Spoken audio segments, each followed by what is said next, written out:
The Ten Commandments and Moses and the Ants, Part 6 of 13, on between Master and Disciples, given in English on April 15, 2021.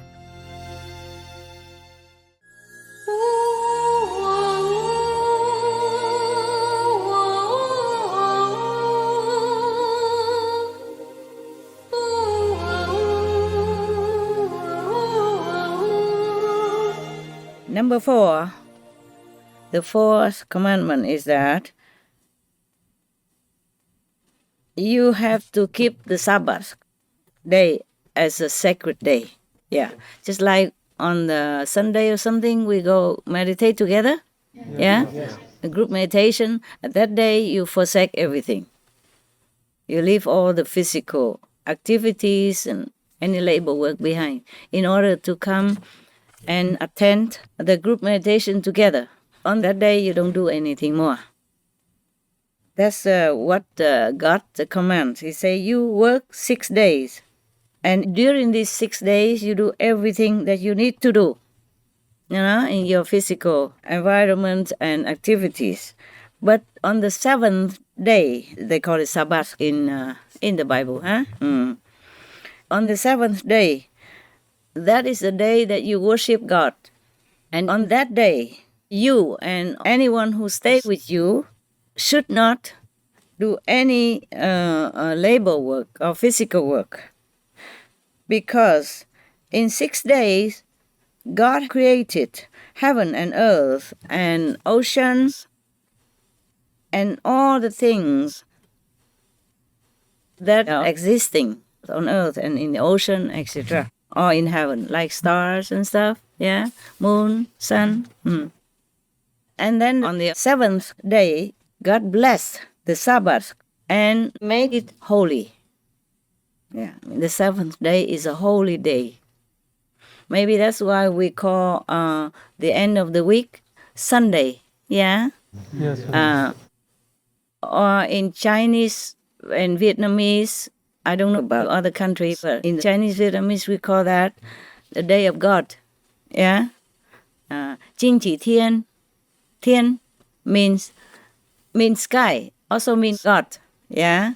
In Vietnam, we call it also as the day of the Lord, okay? Ngày Chủ nhật, okay? Chủ nhật hay Chúa nhật is the same, meaning the day of the Lord, of our Master, of the Lord. Maybe that's why. So that day, Jing Chỉ Thiên means Sunday, is a holy day, is a blessed day, is a sacred day. So in that day, God told his worshipper at that time not to do any physical work, but to worship God only, yeah? Sunday, mostly we go for meditation, yes. Yeah. And now we still do that, but we do it every day. Normally, God doesn't mean you only do it that day, meaning that you gather together that day to do it. Like a group meditation that we do every Sunday, remember? Yes. Yeah. Yes. And now we do it more. And every day we do our homework at home. We meditate individually or with family members or with a small group of fellow disciples. But Sunday we group together in the ashram. Remember that? Yes? So that's what God even say that before nowadays. But that's normal. It just becomes normal like that. Because in this world, Sunday, mostly people don't work anyway. Yeah, so they get together and worship God, or they go to the church still. You see, tradition still that you go to the church on Sunday. Yeah. Yes. Sun means heaven also. Yeah, that's why they say Sunday. Because the sun symbolizes God. In Vietnam or in other countries, they call it heaven, the sky. You see what I'm saying? The sky also means heaven. And the sun is the brightest in the sky. So it symbolizes heaven.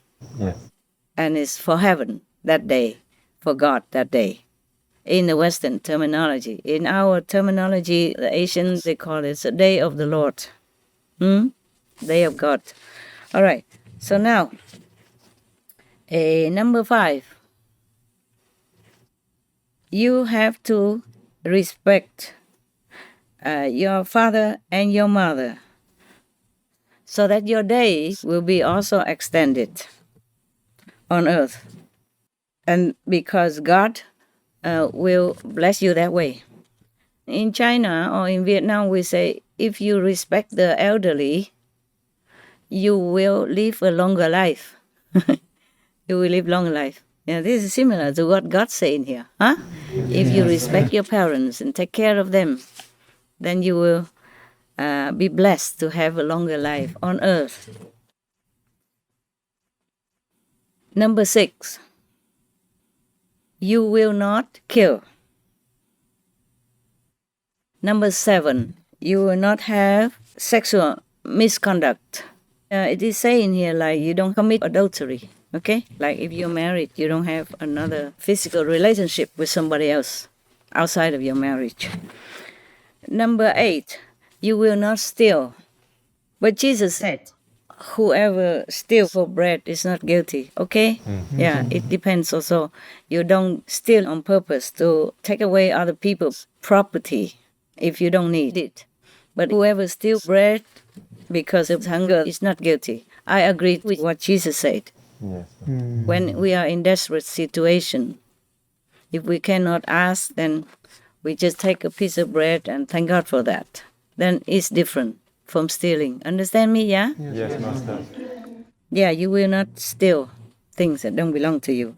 Number 9, you will not be a false witness in the accusation for somebody else near you or next to you. Like you don't go to the court and, wrongly accuse somebody just for your own benefit or anything else that you know for sure that person didn't do what you say he did.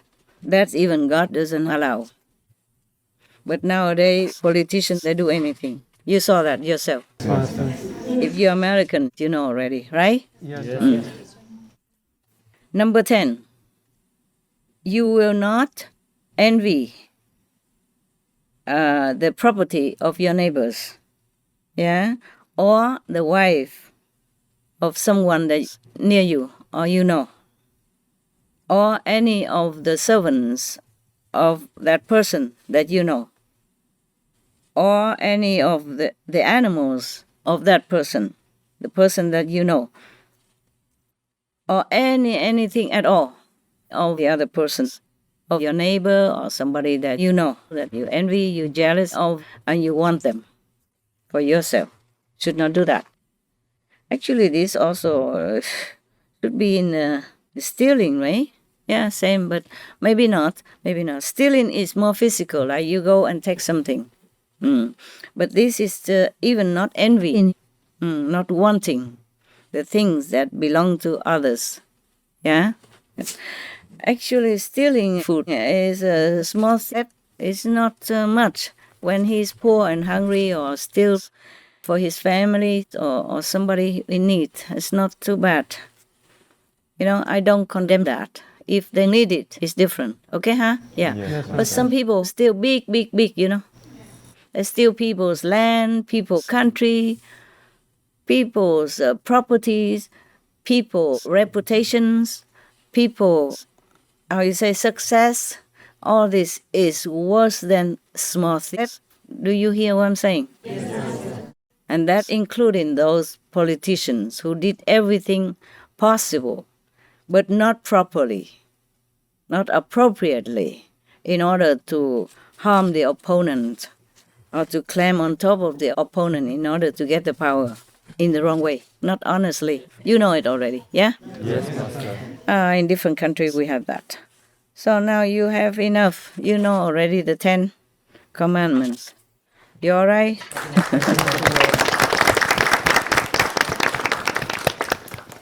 In Buddhism, there are also 10 commandments for the second step of Buddhism. Yeah, a little higher than the 5 precepts. But almost similar, I think almost similar. It boils out to the 5 precepts. If you keep the 5 precepts well, that includes many things already. Everything else is just more detailed. Any question or comment concerning that? The 10 precepts. Show me your wisdom and your quick IQ.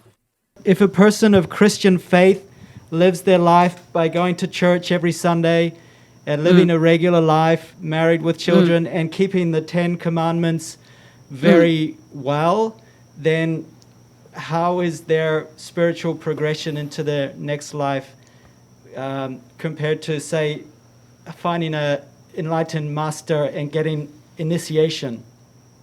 Compared to being initiated Yes. by a master? Oh, it's different, darling. Initiated by the master, you get enlightened, you contact with heaven daily, and you go up to heaven for sure if you continue meditation and keep the precept as well. But if you just keep the precept like this, and be an ordinary person, you will be reborn again. Maybe as a good person, in a good position, but reborn again. Right. And once you're reborn again, other karma from other lives may come back to you that won't let you keep the 10 precepts anymore. You will not be in a position to keep yourself upright and virtuous. You understand now? Yes, because this word, according to the sages of China, they say this word is a big dye in tub, meaning everybody, affect each other and pollute each other and dye in each other similar color, blackness. Okay? So very easy to fall again. Because you have different karma to be reincarnated in different lifetimes as a different person or different being. This lifetime maybe is your period of good karma. Yes. So if you keep a good life like this, maybe next life you can have the same life again. Yes. Yeah, but who knows? If your other bad karma will not come to you in the next life. Next life, you never know if you will be born in such a good situation and associate with good people or be with good friends who can remind you of virtues and moral upright lifestyle again. Okay? Yes. Even the Buddha, in some former lives, he had done something wrong because of the different background, because the different situation, different associations. It is too cruel. I don't want to talk about it. Okay? Yes. But he had to be blind one time. Somebody had to pluck his eyes. Yes, it was very gruesome. This life is like that. So you never know if you are lucky to be reborn in a good circumstance again. There was a story about one guy who listened to the saint just a few sentences, listened to him, and then he died after that.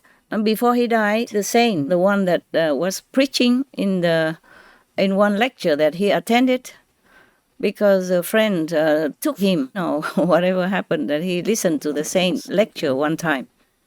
And then the saint told him, you're going to die soon. When you die, you will meet the church, and the church will ask you whether or not you want to receive the benefit, the merit of listening to my lecture first, or you want to pay the karma first. So you should say to the church, the one that will judge him, in the afterlife, you should say to him that you want the benefit of listening to the saint's lecture first. Understand? Yes. So that's what he said. And then he can go to meet that saint again in the other level of consciousness. The saints don't always have just a physical body, The master have different body and lecture in different heavens. So because of that, he can go and listen to the master again on the other level, From then he has more merit. And then he goes up. He doesn't have to go down to receive the karma. Okay? Yes. You only get wet if you stay outside in the rain.